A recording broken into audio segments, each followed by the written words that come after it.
বাংলাদেশ সীমান্তে বিএসএফ এর গুলিবর্ষণের পাল্টা জবাব দিল বর্ডার গার্ড বাংলাদেশ বিজিবি। পশ্চিমবঙ্গের মুখ্যমন্ত্রী শুভেন্দু অধিকারী যখন বাংলাদেশ সীমান্তে কাঁটাতারের বেড়া দিতে উঠে পড়ে লেগেছেন, ঠিক তখনই সিলেট সীমান্ত থেকে ভেসে এলো গুলির শব্দ। বিএসএফ এর গুলির পর পাল্টা রুখে দাঁড়িয়েছে বাংলাদেশ বর্ডার গার্ড বাহিনী বিজিবিও। সিলেটের গোয়াইনঘাট উপজেলার সোনারহাট সীমান্ত এলাকায় ছড়িয়ে পড়েছে উত্তেজনা। ভারতীয় সীমান্তরক্ষী বাহিনী বিএসএফ এর গুলির জবাবে পাল্টা গুলি ছুড়েছে বাংলাদেশ সীমান্তরক্ষী বাহিনী বিজিবি।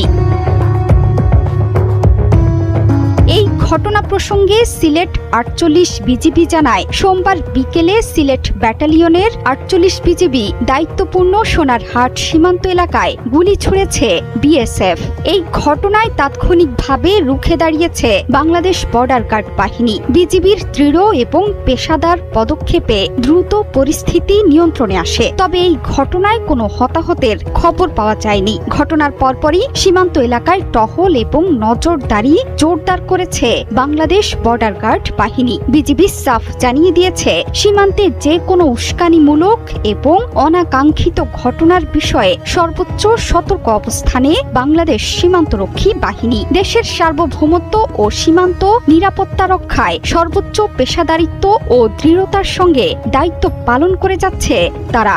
শুধু তাই নয়, স্থানীয় জনপ্রতিনিধি এবং সীমান্তবর্তী জনসাধারণকে অবৈধভাবে সীমান্ত অতিক্রম এবং সীমান্ত এলাকায় যে কোনো অনুমোদনবিহীন কাজ থেকে বিরত থাকতেও সতর্কবার্তা দিচ্ছে সীমান্ত বাহিনী। বর্তমানে পরিস্থিতি শান্ত এবং স্থিতিশীল বলে জানিয়েছে বিজিবি।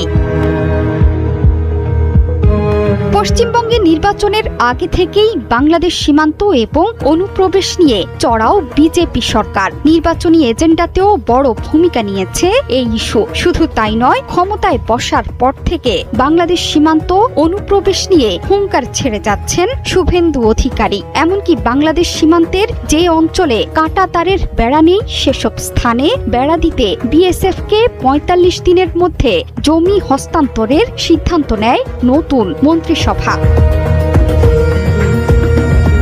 এই ঘোষণার পর থেকেই বাংলাদেশ সীমান্তে কাঁটাতারের বেড়া ইস্যুতে হুলস্থুল কাণ্ড পশ্চিমবঙ্গে। কাঁটাতার প্রসঙ্গে রীতিমতো যুদ্ধ ঘোষণা করেছে পশ্চিমবঙ্গের শুভেন্দু সরকার। শুরু হয়েছে জমি অধিগ্রহণের কাজ। বিএসএফ কে জমি দেওয়ার প্রক্রিয়াও পুরো দমে শুরু করেছে রাজ্য সরকার। এর আগে অরক্ষিত অংশ পরিদর্শনে গিয়ে বাংলাদেশের সীমান্তরক্ষী বাহিনী বিজিবিকে নিয়ে রীতিমতো বিস্ফোরক মন্তব্য করেন খাদ্যমন্ত্রী অশোক কীর্তনিয়া। সীমান্তে কাঁটাতারের বেড়া নিয়ে কাজ করার ক্ষেত্রে বাংলাদেশ সীমান্তরক্ষী বাহিনী, বিজিবি হোক বা পূর্ববর্তী তৃণমূলের লোকজন, কারো বাধাই সহ্য করা হবে না বলেও সাফ জানিয়ে দিয়েছেন সেখানকার বিজেপি নেতা অশোক কীর্তনিয়া।